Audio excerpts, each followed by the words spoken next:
Hello engineers, এই ভিডিওতে আমরা আলোচনা করব টাইপ অফ ম্যাগনেটিক মেটেরিয়াল। যেরকম আমরা ডাইলেকট্রিক মেটেরিয়াল আলোচনা করেছিলাম সেরকমই ম্যাগনেটিক মেটেরিয়াল। ম্যাগনেটিক মেটেরিয়ালে কত রকমের টাইপ হয়?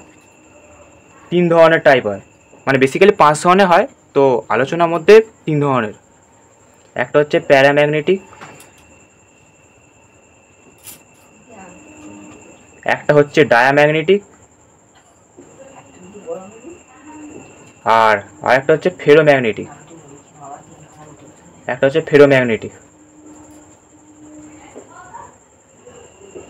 বোঝা গেল?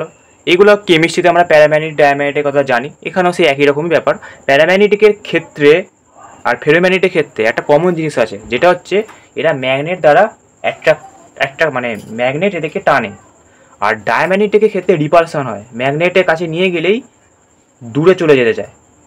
ডায়াম্যাগনেটিকের ক্ষেত্রে রিপালশন হয়, কিন্তু প্যারাম্যাগনেটিকের ক্ষেত্রে অ্যাট্রাকশন হয়, আর ফেরোম্যাগনেটিকের ক্ষেত্রে অ্যাট্রাকশন হয়।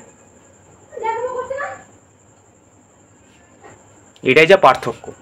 ডায়াম্যাগনেটিকের ক্ষেত্রে ইন্টারনাল যে ইলেকট্রিক ম্যাগনেটিক ফিল্ড যেটা বিএম, সেটা অপোজিট সাইডে হয় ডায়াম্যাগনেটিকের ক্ষেত্রে, কিন্তু প্যারাম্যাগনেটিক এবং ফেরোম্যাগনেটিকের ক্ষেত্রে বি নটের দিকেই হয় বিএম, যেটা আমরা এতক্ষণ আলোচনাও করছিলাম।